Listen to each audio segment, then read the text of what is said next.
What to do if you have a wide range of interests and don't know which one to pick. If you are anything like me, it can be very confusing on which direction to take with your life, because everything feels so fascinating and interesting and you want to do them all. And the idea of having to pick one and do that for the rest of your life just feels overwhelming. Hello and welcome back to today's video.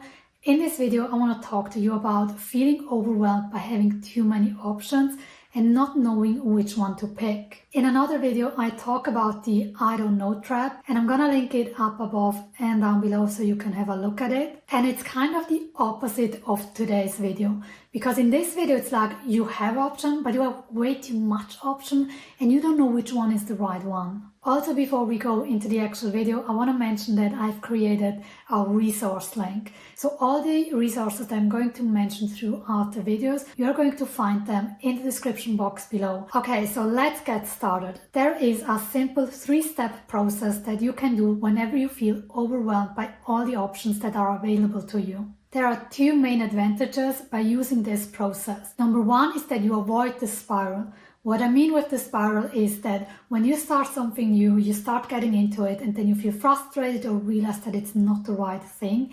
It can lead you to an emotional point where you feel helpless, frustrated, or even despaired, because it makes you feel like you have failed. By using this approach, you are avoiding this negative emotional state that you first have to pick yourself out again before starting something new, which basically means saving a lot of time and energy. The second benefit of this approach is that it's really great at information gathering. Even though this approach might not give you the ultimate answer, but it gives you a piece of the answer at the very least, so that later on you can put all those pieces together that you have gathered and get the answer that you're actually seeking. This time I'd like to mention a little earlier, if you liked the video, don't forget to like, subscribe and leave a comment down below. Now let's look at the process itself. Step 1 is researching. Take something that piques your interest, and it doesn't matter what it is.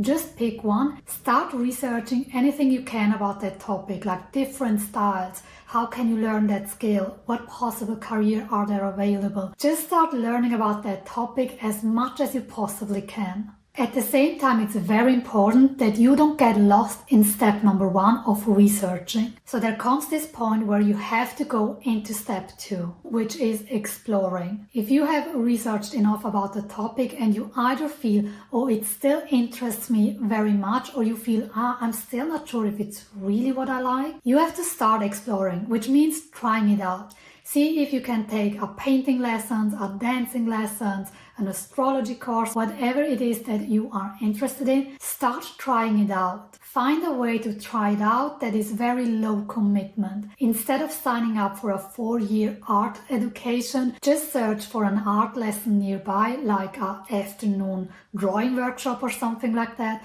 where you can try out the activity that you are interested in for just an afternoon or 2. Once you try it out, there is a chance that you already know, okay, this is it, I don't need to search any further, I have found what I was looking for. Or it could be that you're like, okay, I really enjoyed trying it out, but I actually do not have a desire to pursuing this any further than this. Or it could be that you really like it, but at the same time you're like, I don't think this is really it. Regardless if you know that this is not it, or you're not sure if it's it, this will lead you to step number 3, which is reflecting. After having it tried out, it's about reflecting of what you have experienced. Easiest way to do that is simply journaling. And I want you to journal about the following questions. So feel free to do the journaling exercise along the video. So after I ask the question, pause, write it down and press play as soon as you have finished. The first question is, what did you like about that experience?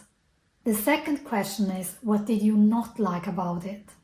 The third question is, what would have made that experience a 10? Question number 4 is, how did that experience make you feel? Question number 5 is, how do you feel about the thought of doing this for the rest of your life? Question number 6, which part would you like to do the rest of your life? And question number 7, which part do you not want to do the rest of your life?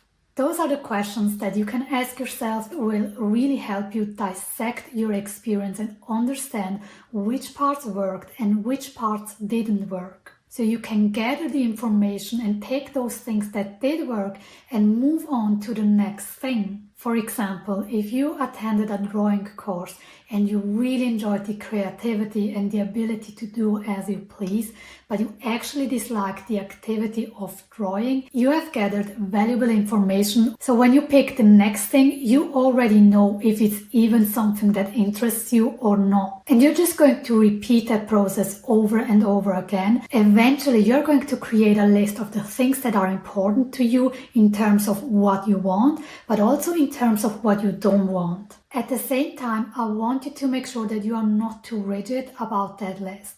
So even you have your yes and your no list, I still want you to keep an open mind in terms, okay, which one is absolutely crucial and an absolute must. So there are going to be things on your no list that you're like, I don't really like that, but if they are part of the thing that I want to do to like a minimum, it's okay, but it shouldn't exceed that amount of time, for example. I want you to remember that every information that you gather is a step forward, even if it's a small one. And eventually you will figure out what it is that you really want. That's it for the video. Thank you so much for watching. I hope you liked it. If you did, don't forget to like, subscribe, and leave a comment down below. And I see you in the next one.